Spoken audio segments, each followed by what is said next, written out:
Sweet. Kia ora, we're live streaming now. Thank you. Thank you.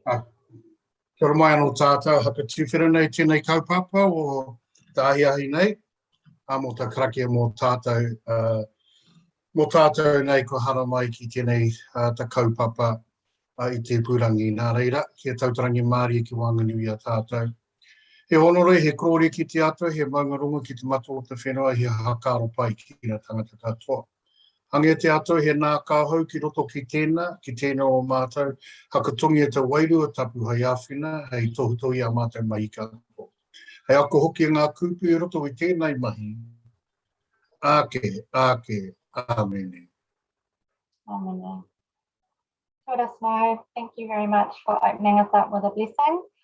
Kia ora koutou, everyone who's joining us and whoever's watching on the live stream as well. Thank you everyone for attending today. Just start with a little bit of housekeeping. Because we are Zooming and there are quite a few of us, just the usual procedure is we ask people to be on mute. I think everyone already is, so that's fantastic. If you're on mute when you're not speaking, just so we can hear our speakers nice and clearly. And if you want to ask a question, you can use the little hand. There's a reactions button. You can put your hand up, or you can have your camera on and put your real hand up too. That's fine. I think in general we'll approach it with the staff speaking to the paper. We'll get them to speak first, and then we can have our discussion at the end, just so we can get through the agenda.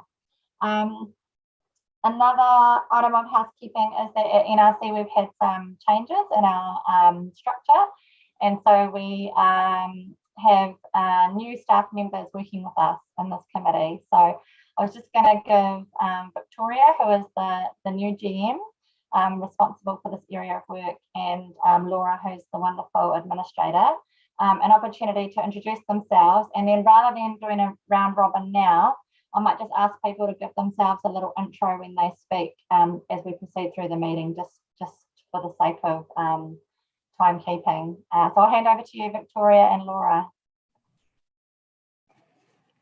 Thanks, Amy. Kia ora koutou, everyone.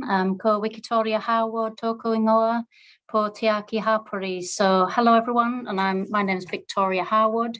I'm the Group Manager for Community Resilience, and when the Northern Regional Council had its recent reorganisational process, the climate change topic or sector moved from Jono's team. So you would have had Jono before, underneath Community Resilience now. So it's come into our group, and so we are very pleased to meet everyone today, and thank you. This is our first joint committee meeting, so we thank you for your patience as we get to know the topic and help to lead this with you. So kia ora. And kia ora koutou, my name is Laura Exton. I'm Victoria's Executive Assistant, and really looking forward to working with you all and meeting you hopefully in person sometime soon. I know I've had some kōrero with people over the phone or email, but yeah, looking forward to working with you all, and feel free to flick me an email or a call if you have any queries on the administrative side of things. Awesome. Thank you, Victoria and Laura. And I think everyone can see how efficient Laura already is with the emails and organisational skills coming to the fore. So it's great to have you guys. So just going to item 2, the apologies. I have an apology from NRC Councillor Jack Craw. He's going to be trying to join us a bit later. He has a meeting clash right now, so he will hopefully join the meeting a bit later. Laura, did you have any other apologies for us?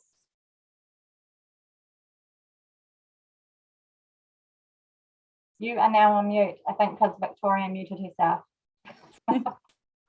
Apologies. We've had apologies from KDC Mayor Jason Smith, and he has sent his alternate Councillor Erin Wilson-Collins in his stead.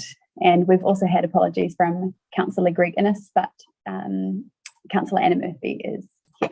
Oh, awesome. So can I get a mover and a seconder to accept the apologies? Do we need to do that? Cool. Moved by Fiona, seconded by Erin. And all in favour? Awesome, thank you. Okay, cool. Item 3 are our conflicts of interest, and I'm happy if we just take those as they arise throughout the agenda. So please just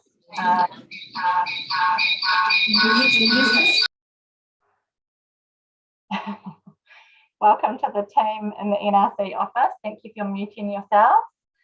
And so then we can just move on to item 4, which is the confirmation of the minutes of our 30th of August meeting. Can I get a mover and seconder for those minutes?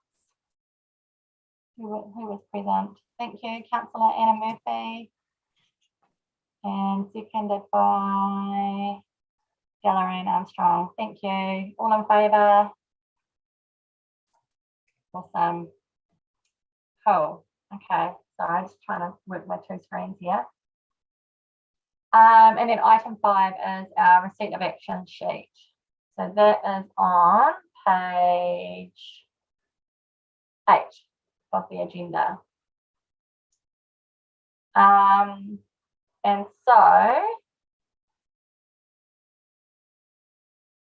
do we just receive the action sheet as a whole, Laura? Yep, okay. So guys, get them over in a second that we receive that action sheet and then we can have a discussion.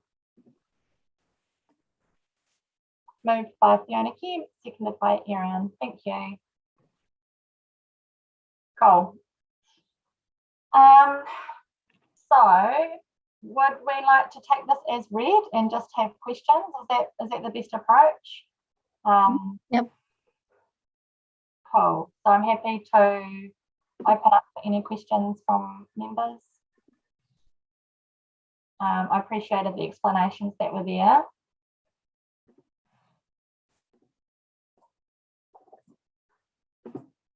I can't see anybody putting their hand up. Give me a signal or just turn your microphone on if you want to speak to anything. I had a question. I think I'm just going to look at the number now. Number 3, Delarine, just around beginning a process to think about a Te Reo Māori name for the committee. And I know you've been extraordinarily busy, but I was just wondering if we had any progress, to speak to. I don't have an answer for that one. I have made contact and sought higher information, but I'm still waiting on Taipari and others to come back with a response. Oh, okay, thank you. To be honest, looking at some of the items later on in the agenda, we were talking about branding and identity anyway. I think there's plenty of space for those discussions to be had. So all good. Thank you for the contact that you have made. Any other questions or comments around what's on the table? I just got one part. So I know there's Leah sitting there at 5. Is that still relevant? Because I've seen the list of responsible staff still at to be confirmed. How is that sort of going to be filled through? And is it really important for that column? Just wondered. Good question. I've just lost half of my computer. Excuse me while I go and grab it. Do you want to speak to that, Laura, about how we should deal with the responsible staff line? Yeah, so due to the restructure, obviously climate change has moved under a new group, which means a new admin staff. So Leah was the administrator for the environmental services, which climate change was under, and then Erica Wade took over for a little bit, if some of you may know her, but now that it's moved under community resilience in Victoria, I'll be taking over administration. So apologies, I should have changed that to Laura Exton. And moving forward in terms of staffing, I think Victoria could probably cover a little bit more about staffing in terms of Matt DeBoer, replacement for Matt DeBoer. But yeah, I'll be the key contact for administration moving forward. I think there was Jono's name was in quite a few of those columns. So depending on whether an action was completed or not after this hui would depend on what stays on the action sheet, and then we can add some names in, because my name might go against a few of those now once we've decided what's going to remain for the next meeting. Okay, cool. That sounds good. yeah, I guess it's reflective of some staffing changes that we're having at NRC, and that relates to both the management level, but also within the climate adaptation Te Tautokoro, the staff level group as well. There's been some changes, so maybe next time it will be a bit more up to date, and then hopefully worth having in there, Fiona. Well, I just got a further pathway because I've got, this is a really good snapshot of what kind of discussions we've had in Hui, and then it gives it a really good frame, really quick, short capture of where we're at. But I am looking at the deliverables and the milestone, and I'm just assuming that that will be a really good place for me to go and go, okay, we deliver here and we've got a milestone there. But because the columns are empty, I'm just wondering I think the notes are really good because it actually explains it in there, but if it can be sort of framed in there so I know exactly, or the joint committee knows where things are currently at, that's just a suggestion, so I'll leave it at that. Cool, that sounds good. And I think Victoria and Laura and myself can probably sort of work to improve that for next time, which you're right, Fiona, would be useful for all of us as a quick reference. Yeah, good feedback. Anyone else?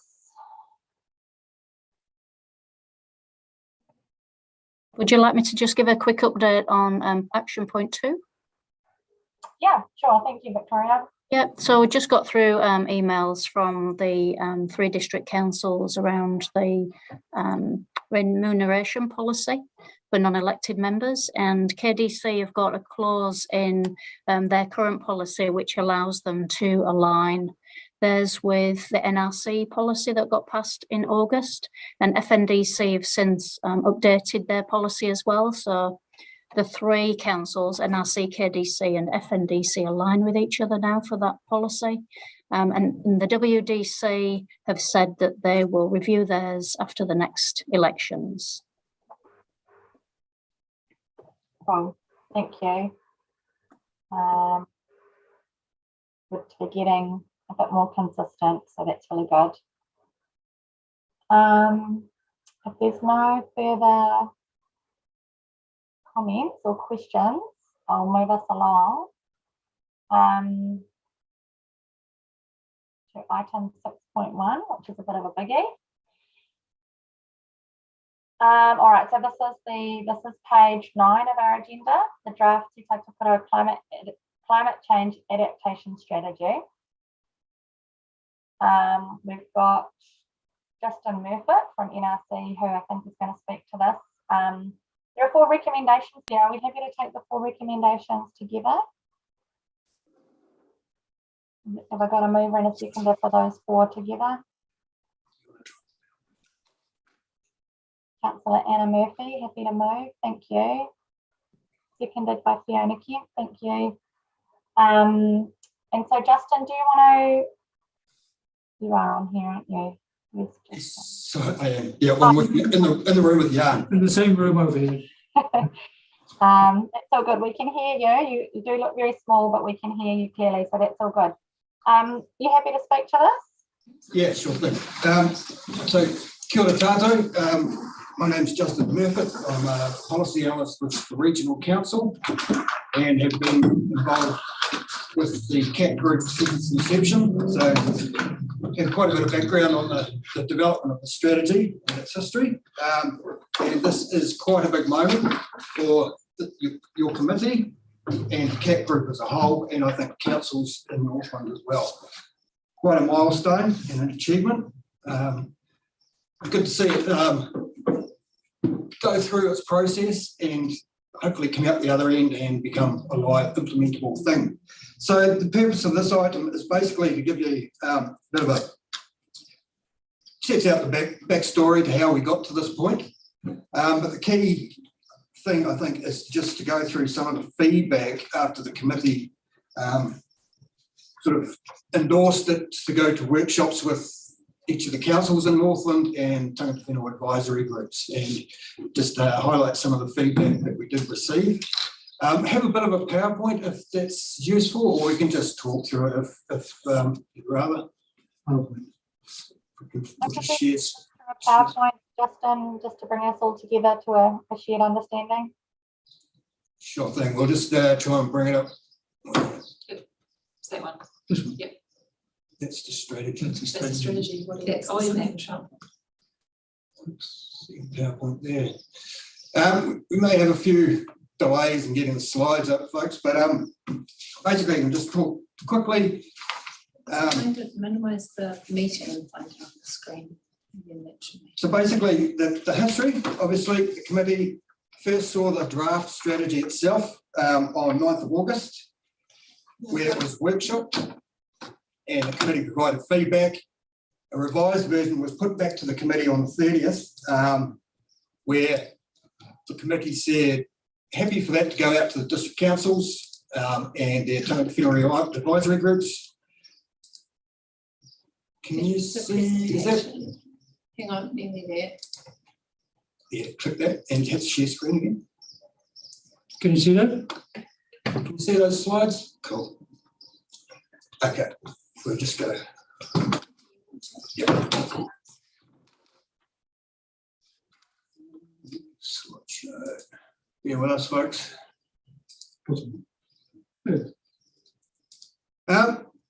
Yeah, so I'll just quickly go through some of the background to the strategy, the key elements of it, and then the feedback and just a reminder on what the strategy actually is made up of and next steps. So purpose and objectives, just briefly. The idea of the strategy is the foundation for a collaborative approach to climate change adaptation in Te Tai Tokoro. One of the key elements is its objectives. Those are outlined below. Basically improve our understanding of climate risk, clarify what we need in the way of adaptation in terms of what actually resourcing we need, but also who does what. Identify the opportunities to improve our responses, and key fundamental priority actions. What are we actually going to do on the ground? And then what are the methodologies we're going to use when we go out and actually implement this strategy? So those are the fundamental things the strategy is trying to set out. It also sets out what are some of the impacts we foresee, particularly on council services, bearing in mind that this is primarily a council document to try and drive council actions, coordinate those actions. So it lists out a range of potential impacts on Northland and councils in Northland. And they drive pretty much a lot of the prioritised actions across the 4 focus areas. Those focus areas are building strong relationships and partnerships, improving our understanding, taking action to reduce risks, and building our capacity. And they are prioritised actions, 46 of them, ranked in the short to medium to long term. Some of them are interdependent, so we necessarily have to start with some of those short term ones to actually achieve the medium term, for example. So just quickly, the process we had, draft strategy developed over 2018 to 2021. First meeting of the joint committee was April, and then the workshop where we first mooted the draft strategy, 9th of August, and then the meeting of the joint committee that endorsed this game, being socialised with the councils. Over September, October, there was a series of workshops with council and various Māori advisory groups, and using the feedback from those, the strategy has been revised. And there is a sort of annotated version, if you like, attached to your agenda, and there's text showing some explanatory notes of what changed and why. And now this meeting you're in right now, ideally is where the strategy gets endorsed for adoption by councils, and based on a recommendation from this committee, that would go to councils, each council in Northland early next year, ideally March, I think, February to March, probably March, given there's a bit of comms planning in the background that's still to come. So we're ready to actually launch the thing. And then implementation. That's the big step, and we've got to make sure we do it right. But this is what the strategy has gone into a lot of thought, and there's a lot of detail here about how we do what.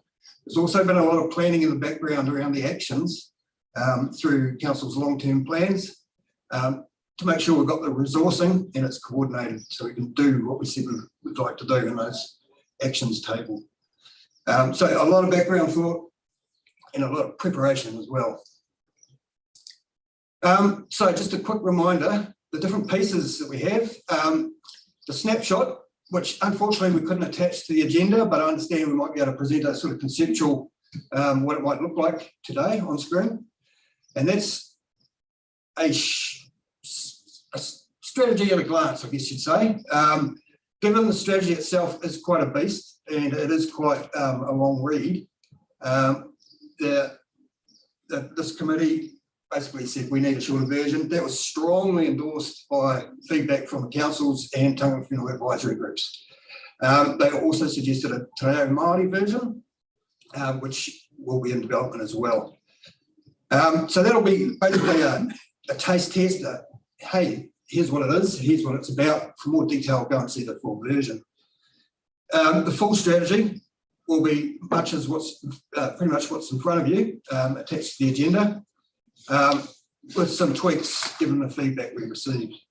The priority actions, they are what we're doing, they'll be attached, they're an appendix to the strategy, as is the climate risk overview, which basically sets out some of the risks that we are facing and what sort of the nature of those risks, whether it's drought, water availability, storm events, what have you, and how they interact with some of the other domains we have, whether it's natural environment, governments, infrastructure, private assets. So basically painting the picture of what some of the potential projected impacts could be. So that package is essentially the strategy as a whole. 4 key elements: the snapshot summary, the full strategy, the actions that go with it, and the overview of climate risk in Northland. We'll probably get to the snapshot, we'll give you a taste of that when we get into the comms part of the agenda. So in terms of the feedback received, there's a bit of detail in the agenda item itself, but overall, very supportive. And we went to each of the councils. We went to TTMAC, our NRC's advisory committee, Tangata Whenua advisory committee, Te Karerea. Unfortunately, Tuahina was cancelled and we couldn't present to them, so we didn't actually get formal feedback from that group. But what we did here was generally quite supportive and positive. There was certainly no fatal rocks thrown, if you like. There was a lot of good constructive suggestions about some key themes, particularly making more of the opportunities that adaptation can bring and being a bit more strategic in terms of aligning mitigation and adaptation. Some of the key opportunities I think are really, really quite useful where when we go about mitigation, say carbon sequestration or removals, that's an opportunity also to make us more resilient across our landscapes, biodiversity, cultural values, water, you name it. So you'll see there's a bit of content being added into the draft strategy, particularly on that theme. So yes, recognise the opportunities provided here, potentially land use as well. Land use change can be seen as an opportunity. Alternative crops, better, more efficient use of water or water storage, new tourism opportunities, quite a bit. Recognise that emissions reduction is a vital work stream as well and shouldn't just be divorced from this adaptation document. So there is a bit more content on that. And recognising the co-benefits, as I said, and these are sort of very parallel or related themes that when you go through adaptation responses, make sure you're making the most of co-benefits. And there's some examples here where, say, if we were to get Jobs for Nature funding in Northland, how does that be landed on the ground and deliver across a range of benefits, and including adaptation and mitigation responses. Same with biosecurity funding, predator-free New Zealand funding, potentially 1 billion trees, all those things should be recognised as opportunities in Northland with both mitigation and adaptation lens. There was some feedback around having more recognition of perhaps the historical contents, i.e. we've got a legacy of environmental harm that we are living with that should be recognised and has reduced our resilience at a landscape scale. Particularly, I guess, in terms of water quality and biodiversity being impacted and the like. So this provides another opportunity to try and improve that situation. There were some references made, particularly in the district council forums, around adding a bit more to the risks to infrastructure, such as flood schemes, wastewater, water provision. And there was some commentary around the actions and how they're prioritised, which ones were a priority should be made clear. And essentially the document now says that the short-term ones are the immediate focus. Those are the priorities in the short term. They often are building blocks for the longer term. So there was another strong theme, particularly in TTMAC, but in others forums as well, that while this is a council approach to adaptation in most part, what councils can do, it should be recognised that in some cases it'll be led by others, particularly as we get a bit further down the track and partners come on board. For example, some of our local adaptation responses may be led by HAPA or iwi, or potentially community groups, or potentially sector groups. So just recognising that while this strategy sets out priority actions and potential approaches, methodologies for adaptation, it doesn't mean that council will lead every single thing. So that, I think we've added a piece into the heading into the priority tables that basically sets that out. Yeah, and a lot of it was around, excuse me, recognising just general comments that this is a moving landscape, that government's still got a lot of legislative reforms to come that may affect this, and it needs to be an agile strategy, and hence the emphasis in part 4, I think it is, where there's a lot of signals around potential triggers for review and keeping this up to date. And I guess we're going to learn as we go as well, as we get into implementation and learn what works and what works best for Northern and what scales. So it's an ongoing review, I would imagine. But there are definite triggers when the government releases particular stages of its climate change program that we do need to look back at this thing and make sure it's still fit for purpose. For the most part, most of what we've got in here is common sense, would be useful regardless of what the government does, in my view, unless they do something totally left field. But for all the signals we're getting, we're definitely on the right track. Excuse me. So, in terms of the feedback, you will note, and hopefully you may have reviewed what's in the attached version of the strategy, and we can get to that in detail. Basically, the next steps from here is ideally the committee endorses the draft as attached, and that will entail a little bit of perhaps final formatting review, just checking the piece for typos and what have you, and removing the blue text, obviously, and then that would be put to councils early next year.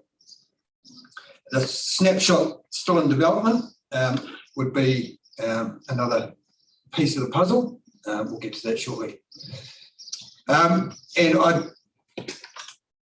the formal paper has the 4 recommendations, basically the key one being that, thanks, yeah. The committee endorsed the draft as attached and recommend it be adopted by each council. That is basically the end of the slides on this particular part of the agenda. I'm happy to take questions or, yeah, in your hands. Cool, thank you, Justin. Really helpful. Yeah, would any members like to ask questions? Justin or the other, you know, it's not just Justin, it's all the staff working on the chat group. If you close down the presentation from the sharing. That would just help me be able to see everybody on the screen. Thank you. Awesome. Any members have questions? I had a question, Justin. I guess first of all, just to acknowledge all the work that's gone in from staff. Thank you, David. I'll come to you in a minute. I'll just ask my question. And yeah, appreciate all the support you guys gave to the workshops that were held. And yeah, I guess I wanted to speak to the fact that some of our, so we had Te Tīmak and Te Kariarea able to, you know, provide comments, but just due to timing, and I think probably a little bit of what's going on in the world around us and the disruption that that creates, I could see that Te Roroa and Te Urioho weren't able to contribute yet, and the Te Huinga forum was cancelled. So just on that, you know, I really appreciate that it is a living document, and we will continue to review it and update it. Just wondering, what is the, so I can see the formal review process and the triggers for that. As we progress though, what is the sort of avenue for, I guess, maybe more informal feedback and contributions from those we are working with? Is there would it be a matter of bringing that to the CAT staff group? Just wondering how you'd like to receive that in an ongoing manner. Yeah, I'll have a go, but other CAT staff jump in where I get lost. Yeah, I think CAT is probably the best avenue for that, and we'll be intimately involved in the implementation anyway. So there's informal avenues through that. If there's something a bit more significant that requires sort of governance oversight, then we would report this back to this committee and bring it back through that form. And that may be a signal for the committee to undertake a review of part or the whole of the strategy. But I see it working that way. I think that's quite flexible. Oh, thank you. That's quite straightforward, and I guess whichever council members are sitting with, they'd be welcome to bring it up with their support staff first, and then we can find the right place to have a discussion if needed. Yeah. I'm happy to just quickly jump into kia ora koutou, nam hinu kia koutou. So we do have, it's in the strategy itself, in the living kind of document plan, that tangata whenua and community feedback are considered a minor review type, so that can be made as required. So if the committee endorses the strategy, it's endorsing that as well. And then also to note that any updates and additions to priority actions, so there's the 46 priority actions. So if we get feedback from our tangata whenua representatives or any wider tangata whenua community and need to amend some of the actions to support kind of the work on the ground, we can do that. That's a minor change, so we won't need to wait for to go through the committee and council as well. So we can kind of be a bit agile, like Justin was saying. But again, any major change obviously would come. Yeah, kia ora. Thank you, Katie. That's really helpful. Councillor Clendon. Yeah, thank you, Amy. Just to check, are you now looking for questions about some of the content of the draft, or is it more general comments you want at this point? Any comments on this item? This would be the time now for sure. Fine, thanks. Okay. Yeah, just got I don't know, 3, 4, 5 things perhaps. Firstly, I just acknowledge that there's more reference to opportunities in this latest document. I think that was missing from the initial draft. And it's important to recognise it's not just about managing doom and gloom. There are positive opportunities here, so I'm pleased to see that there. One question about the snapshot, you know, this 1 or 2 pager, the condensed version, which is frankly what most people will read. Only the desperate and dateless will read the whole document. We all have, obviously, but I think that's quite a critical part of the whole document. So I just wonder when we will get a sight of that. Should I just work through my questions and then, or do you want to deal with, okay, sure. On page 35 of the document, there is a comment that I think is worth a bit of, sorry, and now I just have to find it myself.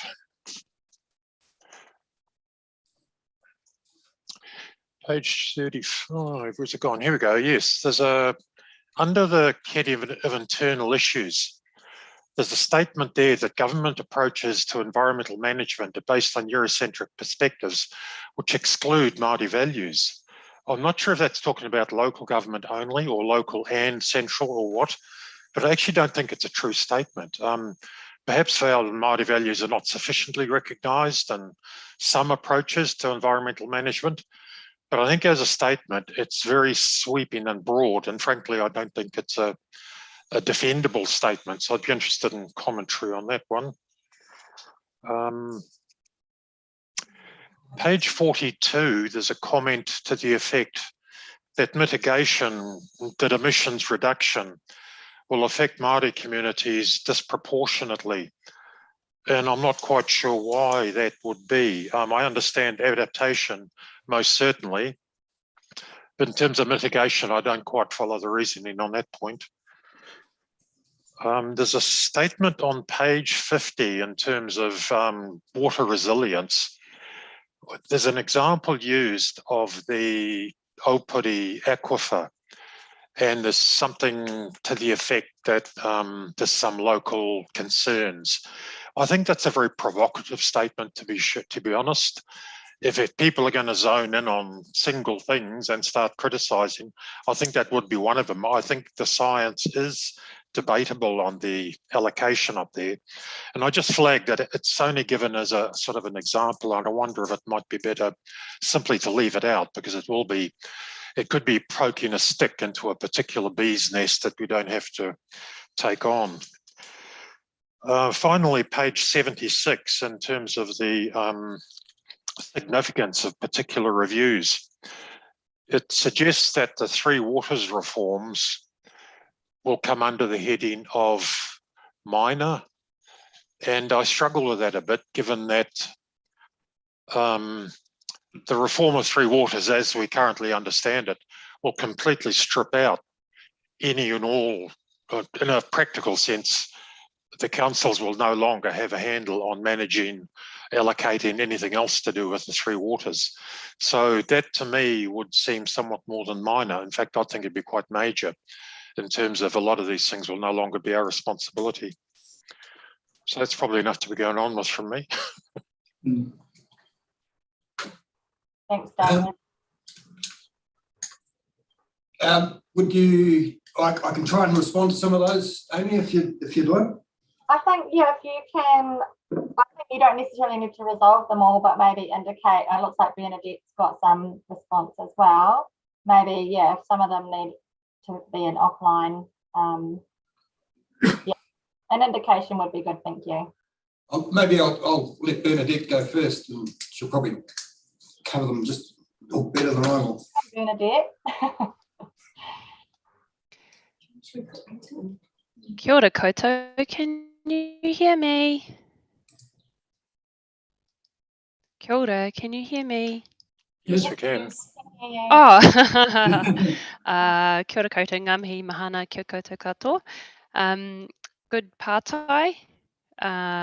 There's quite a few there, so I'll just try and address some of them. In terms of the pātai around government decision making, both local government and central government decision making, it is articulated in numerous whakapiripiri report that was prepared by hapu members within whangarei. It is articulated in the Y262 claim and the Waitagi Tribunal's report, ko Aotearoa tēnei, that how government makes decisions are not inclusive of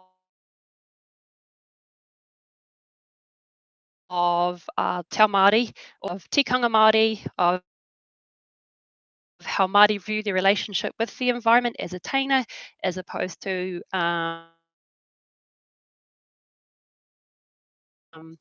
being a dominant. I can't do justice to the kōrero that our hapu within Tautokero have shared with us, but that point came directly from our hapu and iwi representatives themselves when we started climate change and impacts on Māori.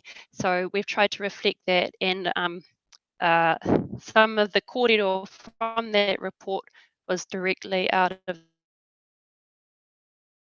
the iwi and hapu management plans that we are required by as a local government to be building into our processes. And so that's what we've tried to do. And I apologise that there is much more kōrero with we've certainly started. In terms of mitigation,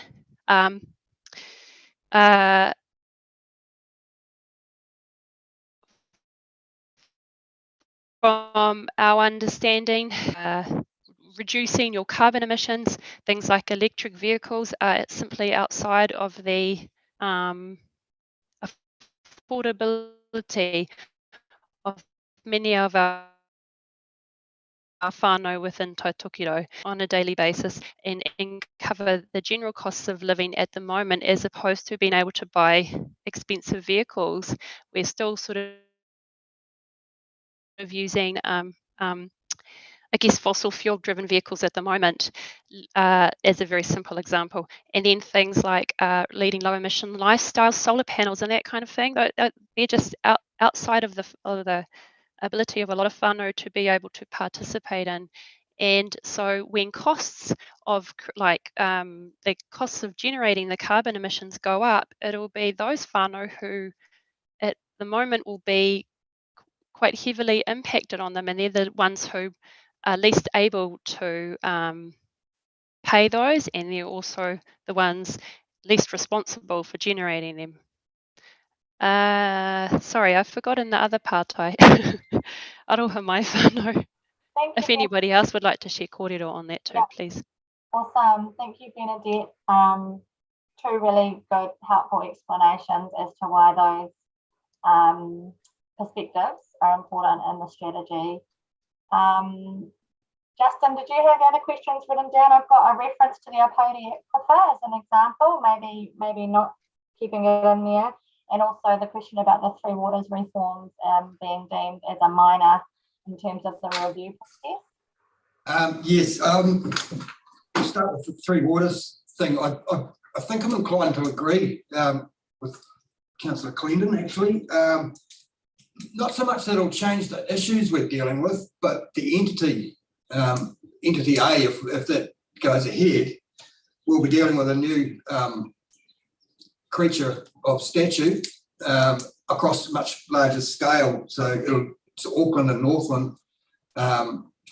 So yeah, I think it may actually mean we might have to change not the whole strategy and the approach and the fundamentals, but maybe some of the actions might have to be readjusted to reflect the fact that we're dealing with a new animal altogether across a much bigger scale than what we had previously with, 3 districts each managing their own infrastructure. So yeah, I'm inclined to agree, but again, that's a decision for the committee, whether that's major or something in between. So, sorry, just to be clear, if that was to be edited to better reflect the significance of it, what kind of change would that be in terms of the document? I think, well, in my view, this committee could do that, and then it goes back to councils as per amended. Okay. The members, are other members comfortable with that, with elevating the significance of the Three Waters reform in terms of how it interplays with the review process for the strategy? I guess I'd just like to maybe nod if you're comfortable with that. Thank you, Delarang. Good nodding, Fiona. Yeah, and maybe we can leave it to staff to just word it in a way that's consistent with the rest of the document, but just give it that little bit of elevation. I think that would be really good.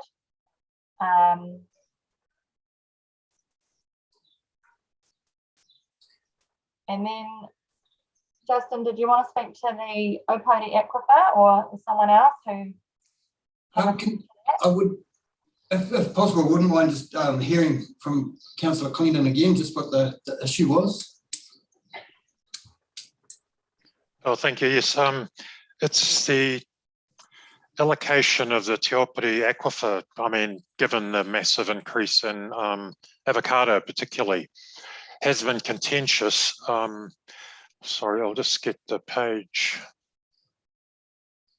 50. It's used as an example, and I just think, as I said, where do we? There's some groundwater supplies, such as Opere, are now supplying large, blah, blah, blah. It makes the point that these water sources appear more resilient, according to current research, but the water take is locally contentious. As I say, I just think that's a very provocative example to use. I've got no problem with provoking sometimes, but given that it is only a side issue, it's the sort of thing people are inclined to zone in on. And maybe sort of could, even to the point for some people, that could challenge the integrity of the whole sort of section. Because, as I say, I think it's, in fairness, the science around that aquifer has been challenged by, it's not as clear cut perhaps as it might be. It's a small point, but I do wonder if we couldn't simply leave it out in the interest of a peaceful life when this thing's released.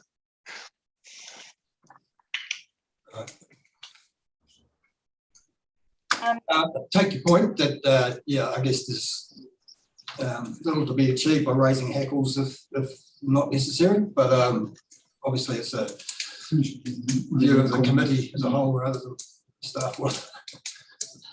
Kia ora, I can see Deloraine's got a hand up, and there's a comment also from Councillor Stratford in the chat box. But Deloraine, would you like to comment? Yeah, kia ora. Thank you for the discussion. I think we could pick any number of localised examples of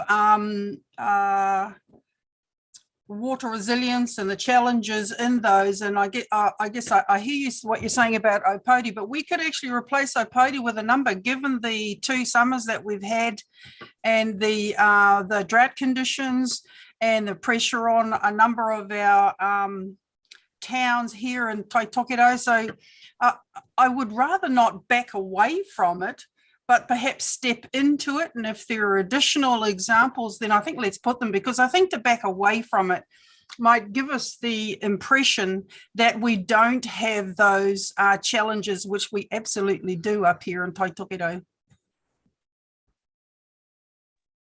Kia ora, Deloraine, and I think that's similar to Kelly's point in the chat box, that it's a huge issue for Te Huku, so she would like to see it there. I guess the question is, maybe is there some minor changing around with that wording?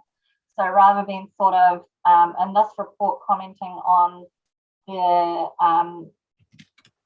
sort of making a somewhat conclusive comment that they appear to be more resilient according to current research, maybe we can just speak to the research challenge, the management challenge of balancing our understanding of the environment, you know, the science, with the needs of the community, with the values of the community, that sort of thing. Maybe still keep it in there, but just speak more to the complexity of it rather than,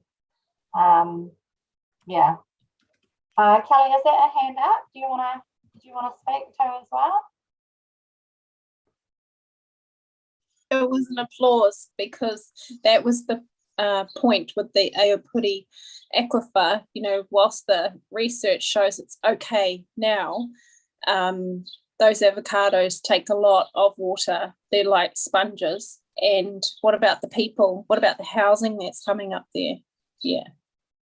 Kia ora. Awesome. So Justin, I'm sorry, I'm speaking to you because I know you best, but I don't know if there are other members of the CAT that are more involved in the drafting of that particular section. Is there a staff member who's happy to sort of just take on board those comments and make some minor edits that we could then pass on with the final draft? Does that sound okay, Justin? Yes, I'm happy to look at that and just stress the fact that there's a complex resource we're dealing with and there's uncertainty on top of that. I think. Just a quick question, sorry. How would you like these changes to be put to the committee? What would be a normal process? I'm just thinking that, do we need to have an additional recommendation about these minor changes being made that's probably what I would suggest. Yeah, that a recommendation just recording those two so far, at least minor changes. Well, should we just continue the discussion and make sure we've got everything off everybody's minds, and then maybe we can just add a recommendation and clarify who might look at those, because I'm not sure everybody needs to be, because it depends on the group, but I would imagine we could have a few of us by email just looking at that rewording that gets done. Are there any other members who wanted to? Oh yeah, Councillor Murphy.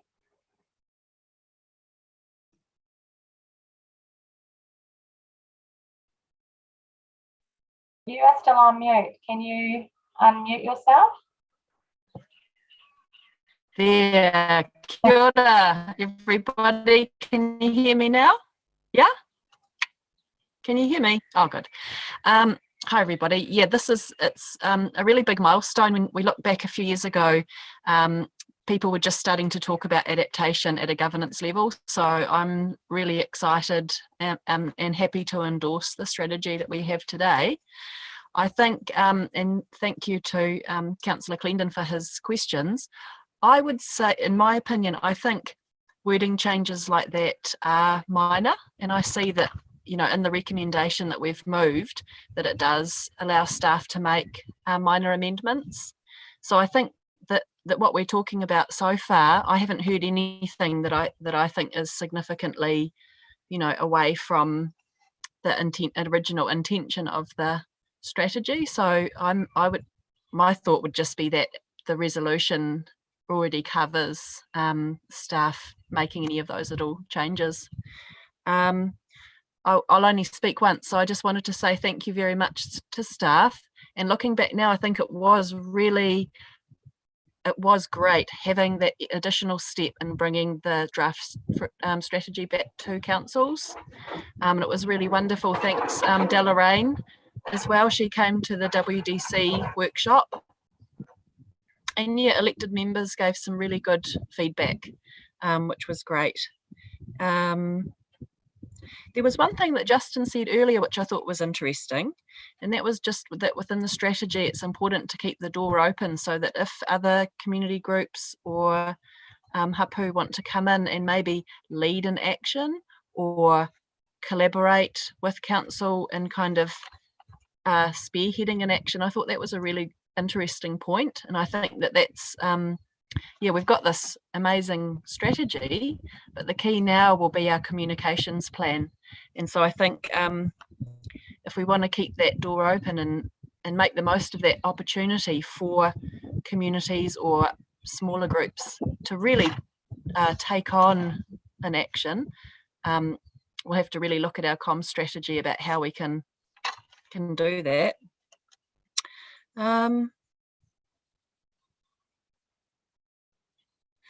No, otherwise that's all I wanted to say. I'm happy to endorse the strategy, and it is a living document and we're all learning all the time. And I mean, I've read it, but I'm sure there'll be things that occur to me, you know, every time I look at it, there'll be something else where I think, oh, you know, perhaps we could tweak this or that. But in the meantime, it is a really exciting foundation to start from. So ngā mihi nui to everyone who's worked on the document. Kia ora, Anna. Thank you for that. Yeah, and your comments align with some that Delaraine has made in the chat just around the importance of the community engagement, so that, you know, where there's that intent for the door to be open, we make sure we are proactively making people aware of the opportunity and the places that we can be working together. So Justin, just based on Anna's comment, do you feel comfortable that the current recommendations as they stand give you the room you need to just make those minor wording changes to hopefully reflect the discussion that we've had? Yes, I think so. If the committee's comfortable, I'm comfortable. That's how I see it. So yeah, I think if you're comfortable with that scope being provided by that recommendation, then we can go with it. Okay, I myself, and can members just give me a nod, and maybe particularly Councillor Clendon, do you want to give me a thumbs up or let me know if you see it needing to go another way? Oh, look, I'm fine with the process. One question I didn't get a response to was about when we see the summary version, the snapshot, I think we called it, because I think that's quite an important part of the document, and it would be good to have some opportunity to comment on it before we take it to our councils. I wouldn't anticipate any major problems, but I think we have to acknowledge that there might be things that people on this committee do want to raise, because we want, I mean, it's important, I think, that everything's almost to say that when we take it to council that we can 100% defend the document and to advocate for it. And I think that'll be a big part of it. We don't want to be going through another iteration sometime after March, April, you know, who knows when. So yeah, just the responses to that.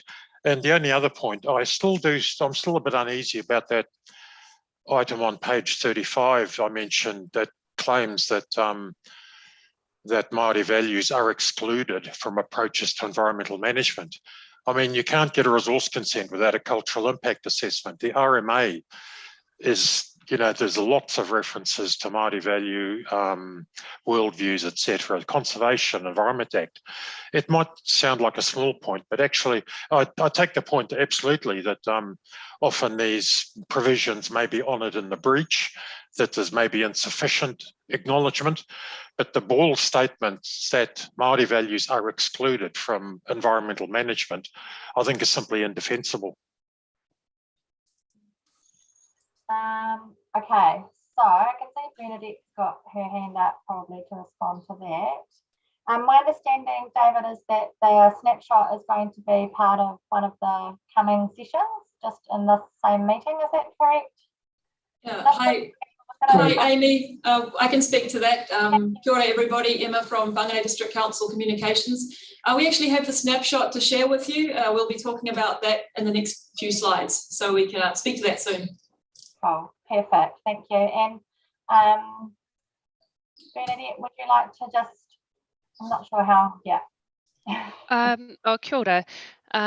So yes, Councillor Clendon, the legislation that we deal with within the resource management space, the RMA and the LGA, certainly build in reference to te tiriti, as well as tangata whenua values and interests and kaitiakitanga.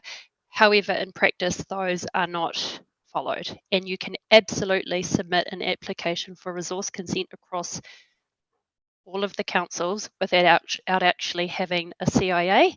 It does still happen, and these consents still get approved. So we do need to ensure that the practice is as intended, not a minimum, which often the minimum doesn't actually take place. There's a lot of evidence behind that. Okay. Thank you, Bernadette and Fiona. Kia ora, kia ora Bernadette.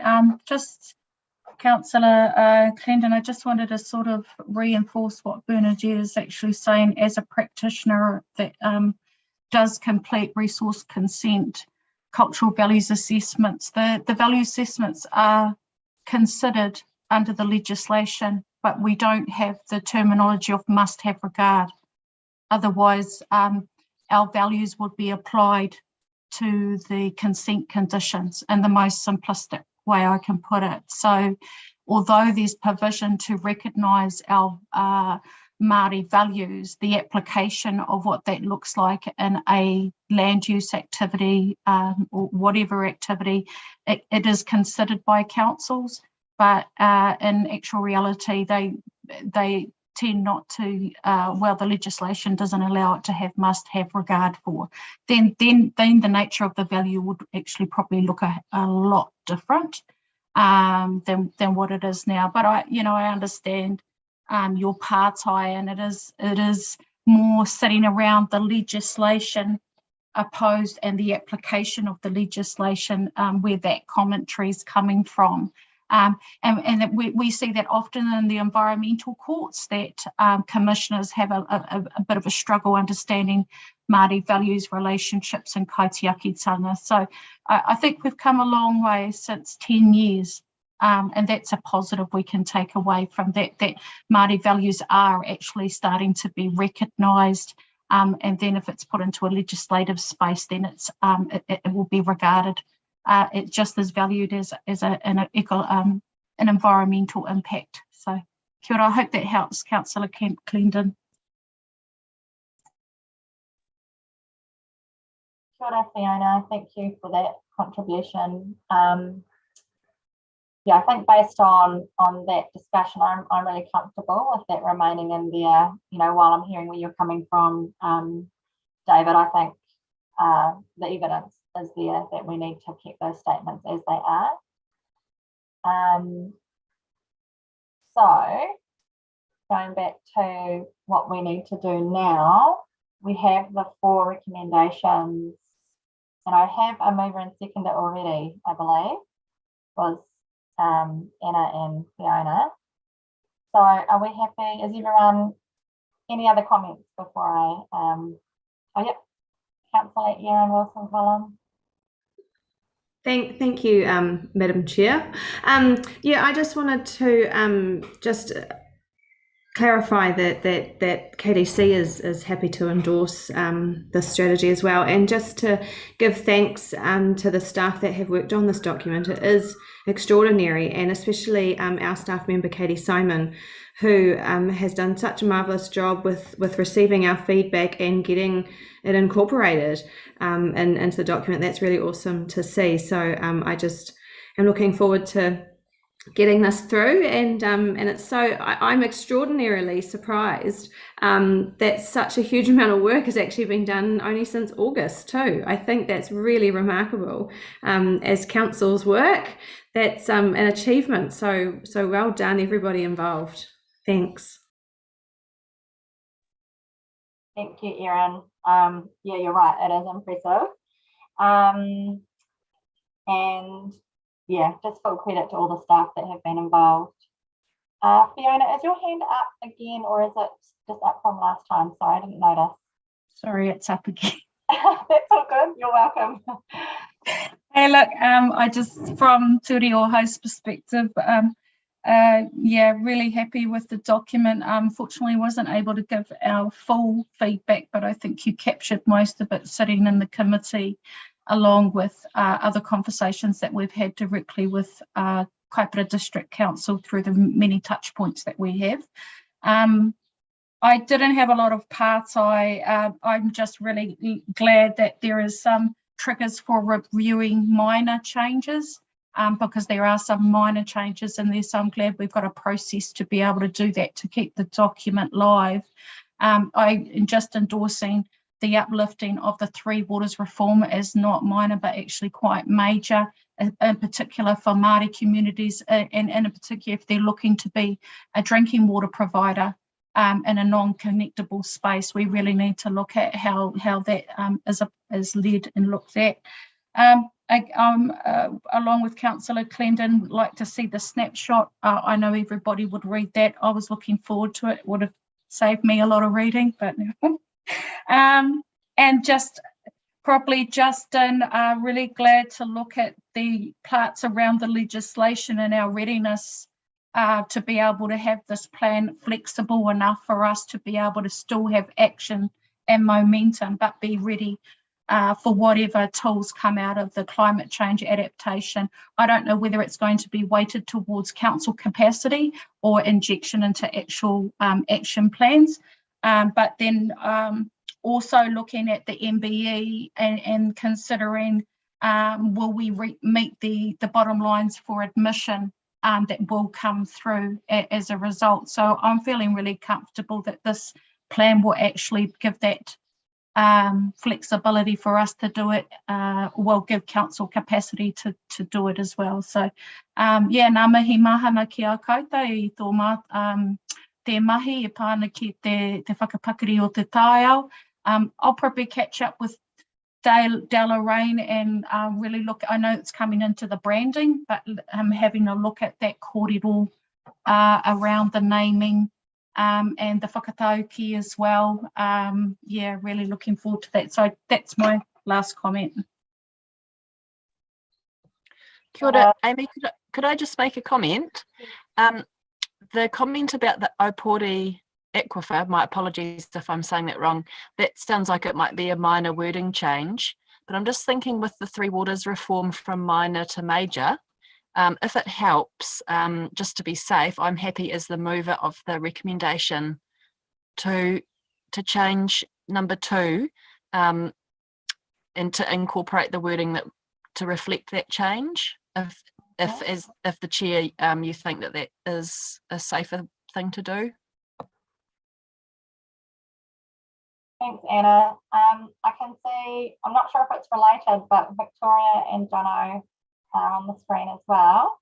Do you guys want to give us your thoughts? Yeah, we just wanted to check about the changes that we're going to make to the strategy. There's 2 that we've made a note of. We just wondered if there was any other changes to the 2 that we'd originally just agreed then, because the 3rd recommendation in the agenda item doesn't really allow for any of those extra changes to be done. Otherwise, we'd have to revise the recommendation. So what are the 2 that you've got, the sort of the minor wording changes around the Opori aquifer example, and then the elevation of the Three Water reforms to more than minor, maybe a major. But are you saying that the current recommendation as it stands doesn't really encompass that? John, was just about to look for something. Kia ora, Chair. Based on the initial discussions, we were going to just put it down as a secretarial note, just to note the amendments that had been proposed. However, given the ongoing discussion, I wonder if for certainty you might want to amend Resolution 2 just to clarify. The second point I was going to suggest, just seek clarification over is there's currently no resolution there that provides for any ongoing amendments to it. The Resolution 3 provides for minor changes around readability, punctuation and grammar. If you want any ongoing review, which hopefully we don't, then we need to have a resolution there that provides authorisation maybe to the chair and deputy chair to approve those. The point being that we need to have one version that goes to all councils for adoption early in the new year, and we won't have another one of these meetings in between times, so we need to have a process if you do want to have some ongoing tweaks to the document. Again, it's not provided for in the current resolutions. Thank you. Yeah, so my preference would be that we don't have ongoing changes.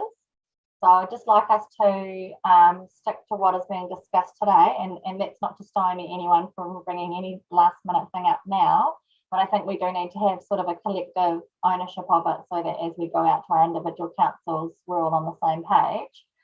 So I think, so Johnny, you were saying amend recommendation 2 to just... I'd amend Resolution 2 and I'd go, so that the committee endorse the attached draft climate change adaptation strategy and association appendices, and with the following amendments, and then bullet point those 2 amendments. And the first amendment was changing, what was it? Minor to major for Three Waters. Minor to major for Three Waters. And the second bullet point would be? We might need to kind of come up with a more succinct wording for that. I had here to speak more to the complexity of the resource that we're dealing with and uncertainty on top of this. But could someone summarize that in a more succinct way? Justin? I can try. I think make the point that in relation to that Opori aquifer and the allocation of groundwater, that the complexity of the resource and the uncertainty with climate change is more the issue rather than the allocation itself, if I'm getting things right. Given that it's not just a straight word change that we're talking about here, I wonder if underneath those bullet points we have, and that the chair and deputy chair authorise these amendments, full stop. as in we're focused on the thing and the context that you want to change, but you don't have a word for word swap here. And just so we don't have to come back and we don't have another one of these meetings, if we just have the chair and deputy chair to authorise those amendments, we can have that in the resolution also. Cool. Thank you, Jono, for helping us with that. Gillian, are you comfortable with that as deputy chair to be involved in an email back and forth around that? Perfect. Thank you.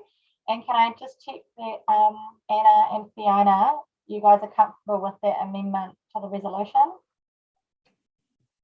Thumbs up. Thank you. Awesome. Okay.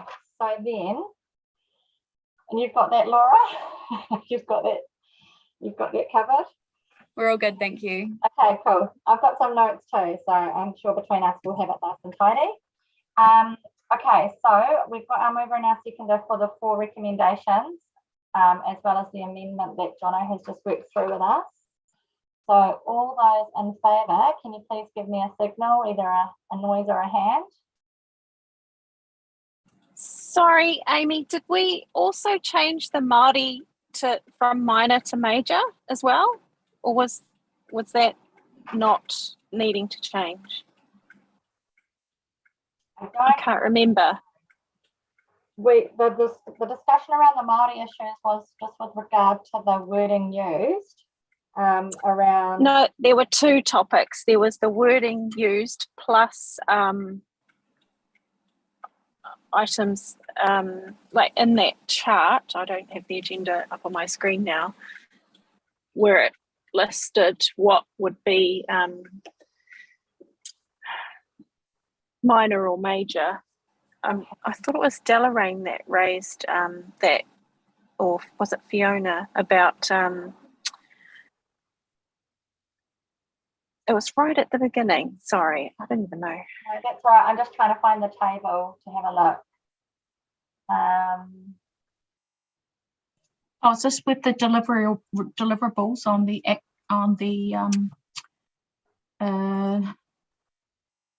we've received that priority plan, not the priority. I think so. Where we got deliverables and milestones, and we didn't. I don't think that's part of the strategy. That kind of sat outside of it. All right. Yeah. I might be wrong. Yeah, so what you were speaking to earlier, Fiona, you're right, was a different agenda item. I'm just having a look here in the table around what triggers the types of review, just for your reference, Kelly. It's on page Thank you. 76 of the agenda. It's a really big agenda. It's easy to get lost in it. And here it has, as required for the year, tangata whenua and community feedback, and the review type is both minor and major. So I think this is what Katie spoke to at the beginning. So if yes, thank you. Sweet as. It's cool. Already in there, which is great. So when it's little bits and pieces, we can just keep feeding that in and making the improvements. But when it's something that reaches a higher level of complexity or significance, it will come back to this committee. So I think awesome. Thank you. Sorry, carry on. That's okay. It's good that we're all following on. I'm just going to find the right page again. Sorry, guys. Page 10, isn't it? Okay. So, yeah, if everyone can just give me an indication, a thumbs up or a hands up, that everyone is in favour of those 4 recommendations with the amendment. And is anybody against? Right, that's cool. Thumbs up from David. Thank you. Awesome. Okay, that's carried. Thank you very much. Thanks for the support there, Jono, getting that sorted. Okay, and yeah, thanks again to the staff. It's awesome. Alrighty, so the next item is on page 99 of the agenda, so we can just all move there. Item 6.2, communications overview for Te Tai Tokerau climate adaptation strategy release. And Mary is who I have down here. Are you in? Is that Mary in the room there? Everyone's very small in the NRC office. Kia ora. Yes, it's me. Kia ora, Tēnā koutou katoa. Ko Mary Durato tōku ingoa. I'm the communication specialist at Northland Regional Council. Emma and I are part of the comms working group that has been supporting the CAT group since July or August this year. And I'm just trying to, there we go. So we'll be speaking to the communications overview. And firstly, we thought that since there was such an appetite to see the snapshot, we would kick off by showing you that. So if you just bear with me one moment while I find the correct page. While you do that, Mary, I'll get a mover and seconder. So we've just got the two recommendations here. One that we received the report, and two that we continue to support the ongoing collaboration for the communications approach. So have I got a mover and a seconder for that? Thank you, Erin. And thank you, Jessica. Yeah, I'll wait till she's finished talking. Awesome, Erin and Deloraine. Cool, thank you, Mary. We're in your hands. So There we go. Is it share? no, sorry. We're just sharing our screen. There you go. Can everyone see that now? Yes, we can see that. Thank you. Okay. Right. Shall I jump in or you want to? All right, I'm going to jump in on this one as it's been a labour of love, and it still is a labour of love.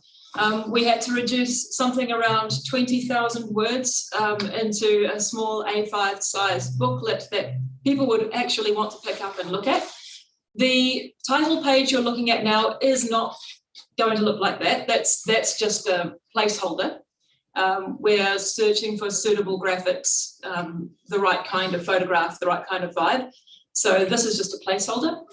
If we can scroll down. So I'll just jump in. So essentially this is not a booklet, it's a fold out. So it will start as an A5, fold out to an A4, and then it will fold out again to be an A3. So the central graphic that you'll see will be this, but we'll let Emma speak to this first. So in its first iteration, it felt like we had too many words, even from what we had managed to shrink it down to. And so we were pretty hard on ourselves. We took out as many words as we could. This iteration looks like we might be able to get a few more words back in again. So hence it's very much a work in progress. It's going through lots of changes. This page here, we've tried to just pull out the key points in nice, vibrant, bright graphics, answering the most common questions. What's central government doing to support this? What is mitigation? What's the science behind it? What is this kaupapa? Why are we even looking at this thing? It's Northland councils have come together. What's the strategy about? So this is the second piece there. Shared strategy is about climate change adaptation. And then it's quite a simple piece, simple and bright, but we think it's quite effective. Then the final big picture, which I don't know if you can't even see the whole, I don't think you can see the whole picture on the screen there. Can we scroll down a little bit? Or is that all we can see? So maybe zoom out. Oh yeah, there we go. So it's quite a big piece that is touching on all of the main areas that the strategy speaks to. Again, in a nice, bright, colourful way. Now, the main purpose for the snapshot document is to pique people's interests, to make people want to find out more about this mahi, to understand what it is as a high-level overview, and to want to go and find out more online on a digital hub, which we are yet to set up. So this snapshot is not intended to be the full strategy in a picture. It's just an overview, and it's trying to get people's interest. So as part of the evolving nature of this work, we did have a te reo version ready to go. Like the translation work has been done and it's been signed off. And then we went and we changed the document again. So now we have to go back in and get a new translation piece done. I was also hoping that some elements of the Te Ao Māori framework could be used on this, but I actually think it might be a little bit of a stretch. If we wait too long, then we'll miss the opportunity to share it at the same time as the English version. So that's still something we're talking about. The other thing that it would be useful to bear in mind is that we've I'll come to the piece on shared identity and branding. So we've done this and it has a very strong NRC colours to it and some of the graphics. So this will not be what the final document looks like. This is just wanting to give you an idea of the general look and feel that we're going for. So it's sort of modern, clean, placing people in there and having a very graphic representation, but it will look different to this. So it won't be, we're working on finding colours that aren't specifically more tending towards any of the councils, but something new that, you know, is all of us. And then there's one final page, which at this point is beautiful and empty. So we've got a whole new space there to put in another piece of work. And that's something that Bernadette and Katie and ourselves, we're all thinking about what would have the most impact on that final page there. So very much a work in progress, but at least this gives you an overview of what we're working with.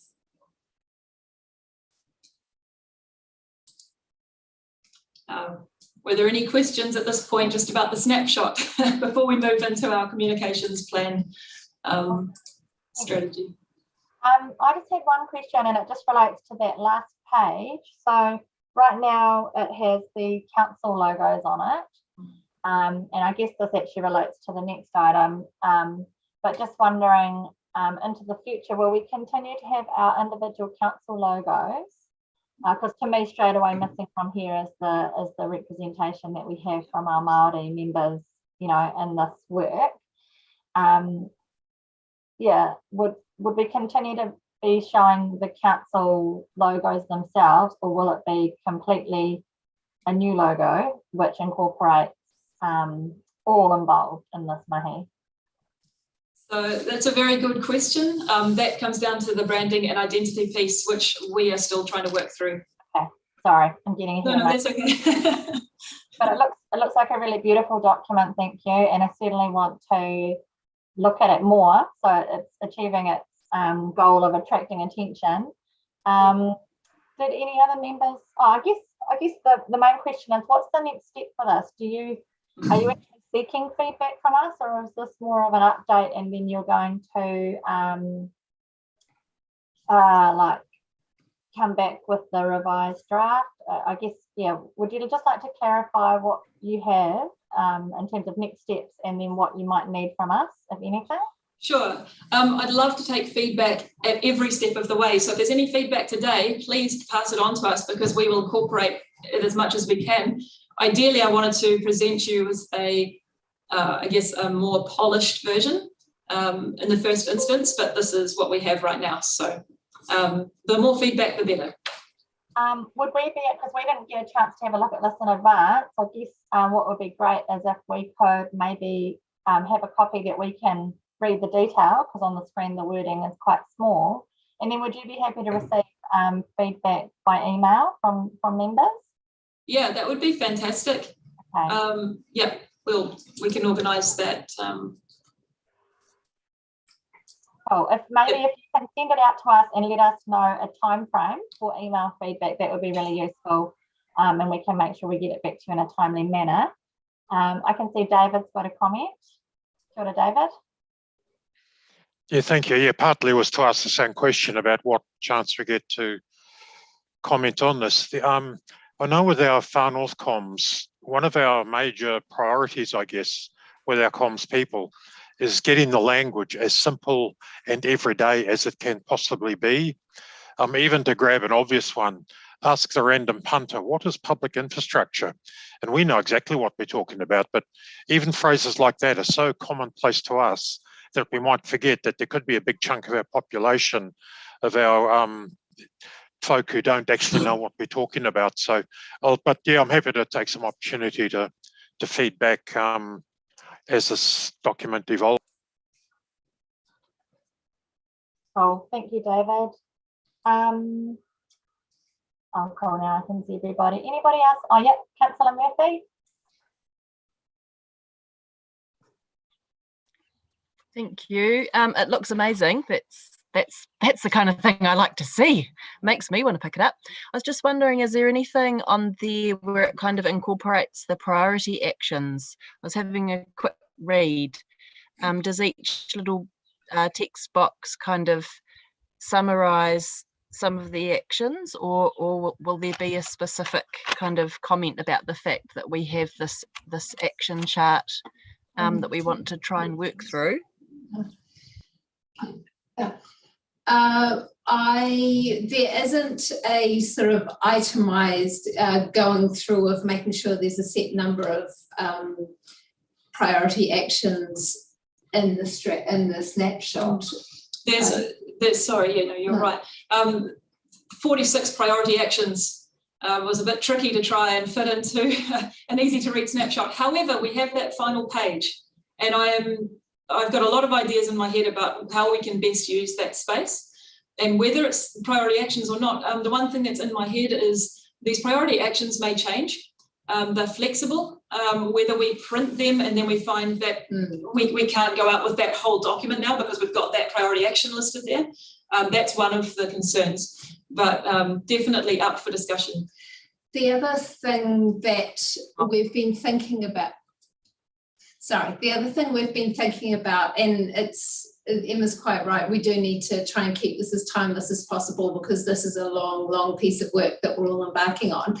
But when the strategy and snapshot are actually launched, there's an opportunity for us to be more specific about the priority actions, say in the social media campaign that we'll be working on. So, and I had a bit of a brainstorm about this last week, and because basically we're wanting to show people the many different ways that we are working on adaptation. So there'll be some social posts about the river flood maps. There'll be something about all the different kind of areas that the priority actions cover and the way that they are directly relevant to people. So I think that's going to be one way that we can be a little more specific on the priority actions. And there will quite possibly be others as well as we get more granular with our communications planning. Thank you. Yeah, no, I certainly wasn't expecting we'd list all the priority actions. I guess I was just wondering if there would be a statement that says something like, you know, under these areas we have identified that there are, you know, actions that we must take or we will be undertaking, and yeah, you can find out more info here.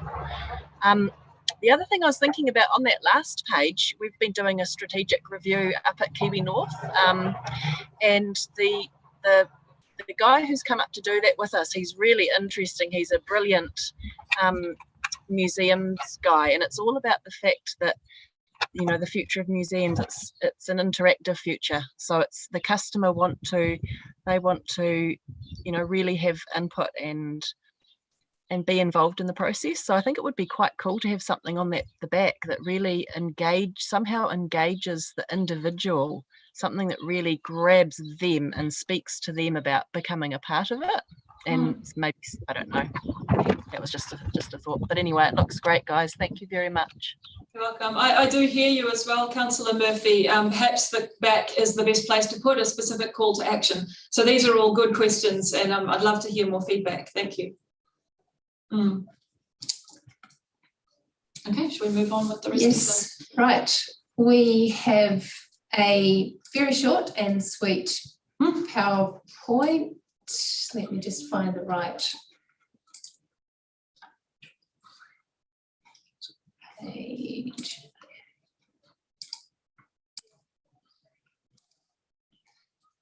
Okay.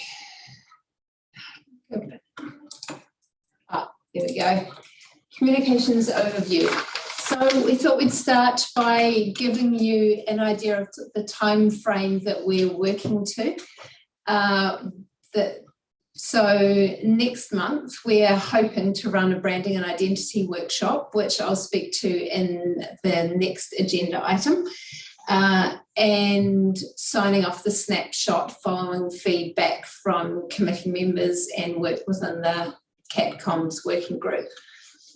Everyone breathing a sigh of relief that 2021 is over and then launching straight back into January. We have finalised the branding and identity and engage a website designer. The website, the digital space will be a slightly longer piece of work because obviously January to March is an incredibly short time to get a website up and running. So we're planning to do it in stages. And the first stage, we're hoping to finalise the content in February, as well as finalising and printing collateral such as the snapshot and the strategy. In March, adopting and launching the Te Tātou Parao Climate Adaptation Strategy. Communications, firming up the communications plan will also be going on within the CATCOMS working group at that time. And at the same time as the strategy launch, we'll be putting out our first media release, which will be directing people towards the website for further information, and then going into the social media campaign that I mentioned Councillor Murphy briefly before, which will be a bit more specific about making people aware about how this strategy, which may seem quite dry to people outside of council, is going to have a direct relevance to their lives.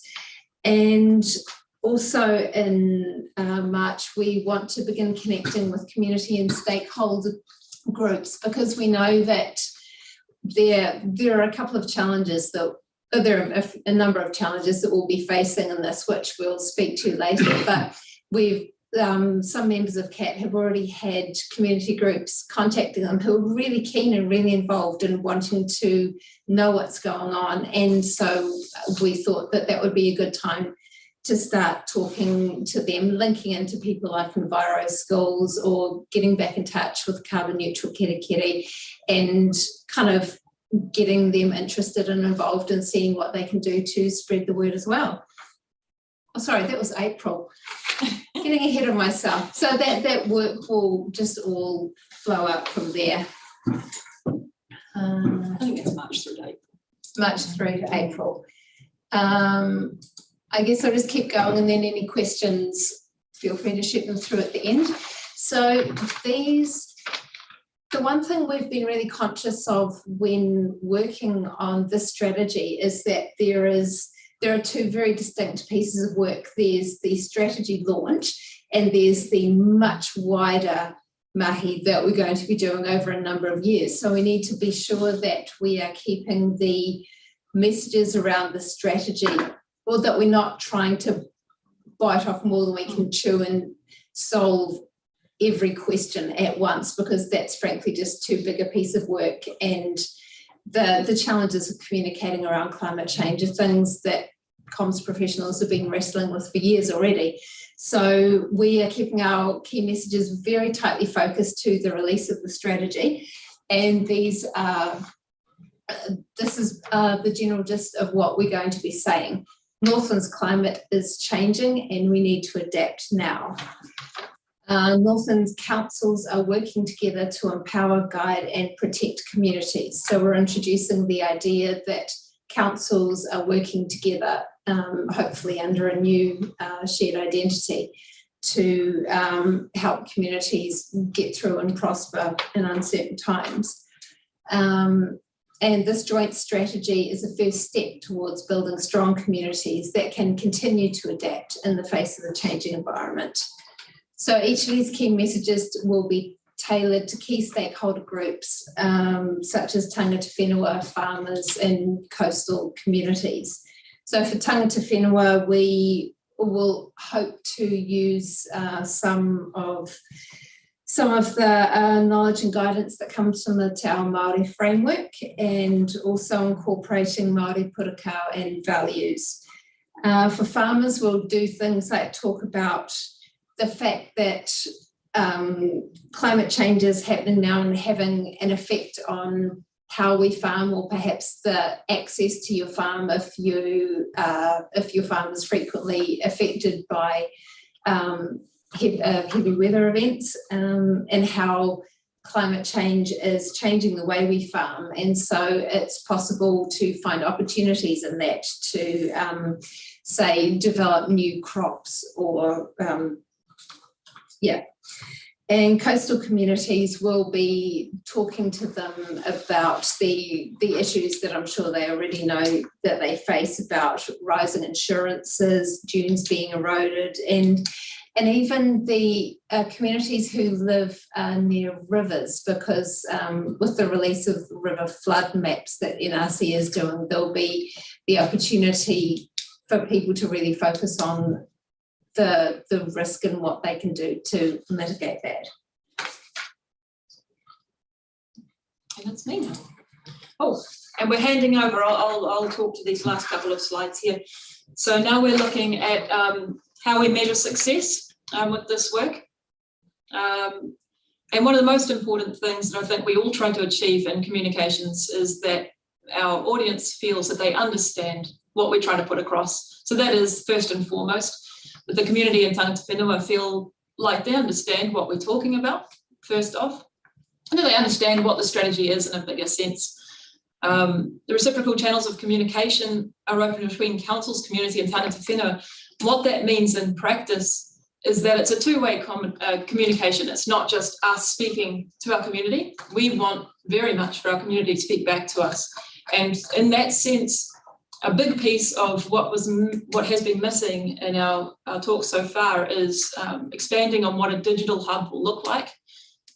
This snapshot document is intended in large part also to drive people to this website, which we see more as a hub with resources, actions as they fall into each district. It's our chance to really get down to a granular level at the end of the day, because we can't communicate at that level with printed documents. So that's how the two-way channel will also work, that people may send in information and we can post stuff up on the website. There's a big piece of work in that. Council staff will feel well informed about what's happening. I mean, it's important for all of our staff in each council also to understand, so that not only will they also then be able to communicate directly to the community, but also they feel like they're part of the journey. And it's not one little piece of work that's happening hidden away in a room somewhere. Needs to filter through everything. And people feel protected and secure in the face of a changing environment. We don't want people to panic. It's not all about the risk. As I think you've said a lot of times throughout all of these meetings, there's a lot of opportunity here as well. So we want to make sure that comes through really strongly. And we go to the next slide. Obviously, there are a lot of risks with this kind of communication work.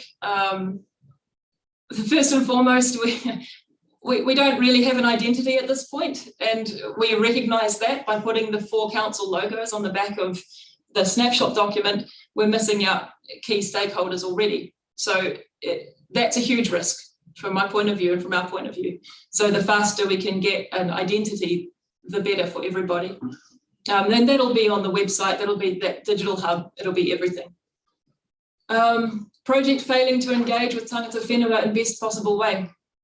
So this is an ongoing risk, and the Te Ao Māori framework would be amazing to be able to use that if it's developed at a time, you know, if we have that in front of us to work with. Communication with each other and communicating with the right stakeholders is the best way forward to our mind. Another one here is the lack of trust in councils. That's a risk with every piece of communication we put out as well. We need to make sure then that we have a source of truth, or that we point to a source authority using Te Ao Māori and also science. And the identity piece also comes into play there. possibly better that this information comes from a new identity rather than coming from local council. That's a big consideration. We've got the lack of coordination. We feel that we're mitigating that fairly well at the moment with the meetings that we're having, and we're frequently touching base at every level at this point, even if it's just a phone call every now and again or emails between our working groups. We think that's going quite well. We've got the ability to get cut through. So there's just a lot going on. I'm sure you're all aware, COVID-19, March next year, there's a bunch of things happening in March next year. The elections is beginning to get rolled out. There's a lot of big project pieces happening. So there's always that, that problem with just too much happening in people's headspace. So we have to be aware of that. And we've got here a lack of resources, a lack of resourcing, what we can handle and what we can't handle. So we are using external contractors where we can, just to make sure we roll things out in a timely manner to the best of our abilities. And this last one here, people unable to engage meaningfully or participate in the way that's easiest for them. That comes down to making sure that we've got the right kinds of channels open for all kinds of people. So we're not just going to rely on Facebook. Basically, we're going to use every channel that we can think of, and then some we've never tried before, to reach as many people as we can in the right way as possible. So it's just thinking through those issues before they come up. And I think that's the end of our presentation. Yes. Yeah. Any questions from the room? I think David has a question. Yeah, thank you. Yeah, just a couple of comments. I think overall it's a well thought through strategy. In terms of the key messages, I'm sort of channeling a couple of my council colleagues here.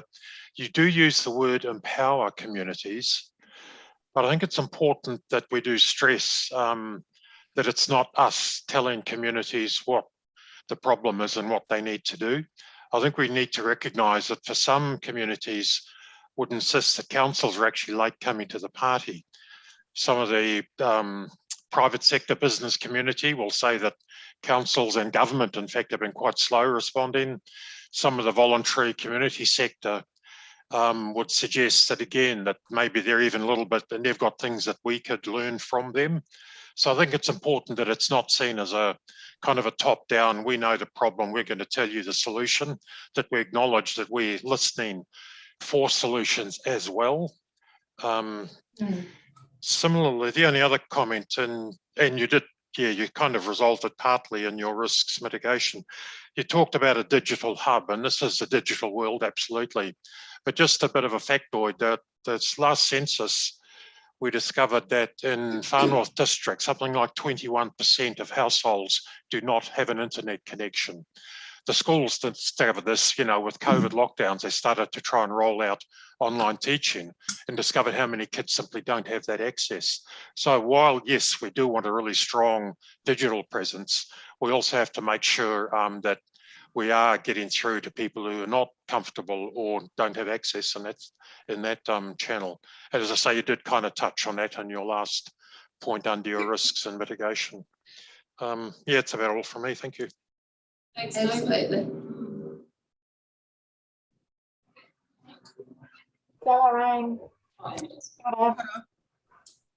Thank you, David. I absolutely agree with the top-down comms strategy isn't going to work. Certainly, and I speak with regard to Hapu, though there are others here who can also speak for Hapu and iwi as well, that engagement with our Māori communities is something new and novel and will require a lot of trust and repetition to keep going back to. So I think I've said in a number of different collectives that there needs to be good resource for this to happen genuinely, so that it's not just a one-off, that it is authentic. It really is a relationship that we value and intend to sustain into the future. And I really look forward to that opportunity. But it will also take some time for Hapu, and I guess iwi will speak for themselves, but for hapu to be in a position to respond is going to take some investment, just so that we give Māori communities the opportunity to put their best, most informed voice forward and be able to engage not just once, but across a whole very long relationship, not just a conversation. Hilda. Kia ora, Delarraine. I absolutely really appreciate you reminding us of that. That's something we talked about at our cross-council comms hui in August as well, is that we're very aware of the fact that councillors consult more with iwi, and that's great to a point, but we need to be very mindful of iwi resourcing issues, and that's partly, I think, what we were meaning with the issue of limited resources. So it is absolutely something we're bearing in mind. Thank you for bringing that up again. Can I make one fine distinction, is that iwi are quite different from hapu, particularly here in the Whangarei district. It's hapu that do the heavy lifting here, and iwi do their business, but there is a direct relationship that is necessary with hapu, particularly here in Whangarei. Kia ora. Okay, kia ora.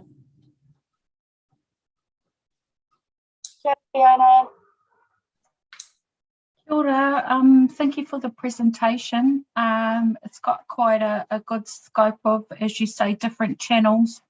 Some channels, as others have pointed out, might be limiting for not only our Māori communities, but primarily our isolated communities, which we often know can be the most impacted. However, I just got a few, just a little commentary around my timing. It's just for my understanding. So with the communication strategy and the branding, that's meant is looking to be launched around your timeframes. That's looking to be launched in March 2022. So I'm thinking about the next time this committee meets, and how we progress our sort of input into because the launch, I'm imagining the strategy, communication strategy, and the snapshot and the branding should be in a draft mode for us to review, or would it be in its final? So sorry, I kind of haven't got the timing right here potentially. That's all right. It's something that I'll be speaking to in the branding and identity item, which is next on the agenda. But essentially what we're hoping to do is have a workshop with a few members from the committee in December, and then there'll be some work back and forward with the design agency to get that identity sorted, and then it would come back to the committee in March. Yeah, I think thank you for that. You've just reminded me, I've even highlighted it, sorry. So yeah, I'm happy to volunteer as part of that branding committee. I know you want one representative from iwi, and if Delarraine is keen, or others. So you're looking for a representation from the joint committee. I'm just flagging my interest in that. Thank you. But yeah, and just one thing I did see in Delarraine's comments, you know, when we think about different channels, we also think about our different age groups. And I think our youth could present some really great input. You know, they'll be the champions of this action plan eventually in terms of climate change. So that's just a comment to put out there. No need for a response. I'll gather that's going to be part of that fuller discussion around the branding or the communication strategy. I am across the board with some of the stuff that Auckland Council are doing as well, and they've put quite a big emphasis on youth voice, youth perspective, and the way that those communications can go out. So I just thought I'd flag that. Kia ora. Kia ora, Fiona. And yeah, Delarraine had put in the comments thread something about high school and kura being an important avenue for us to engage with, and I was just keen to endorse that. But as you've already said, yeah, just that youth opportunity. But yeah, agree also it's probably part of the next conversation. But yeah, just really keen to grow the engagement we can do with that next generation who are really, yeah, the ones that we are doing this for, and they'll be the ones that take it off our hands and continue the good work. So I'm just looking to see if there are any other comments from members. I'm going to suggest that we have a short break just between this item and the next, just because it's already been a couple of hours on Zoom. Hope everybody's doing all right, staying hydrated. Can I suggest that is 5 minutes enough for people? Is 5 minutes okay? Should we come back at 3 p.m? Yep. So we'll just sign off now briefly, be back at 3 p.m, and then we'll actually before I do that, I've got my movers and seconders there, but we should just move those recommendations now that we've had the conversation. So just those two recommendations on page 99. All in favour, please show me your hand. Thank you. Awesome. Great. Thank you, everybody. Cool. Okay, so we will return at 3 p.m. and then we can move on to the next item with the same people. Awesome. Thank you. See you soon.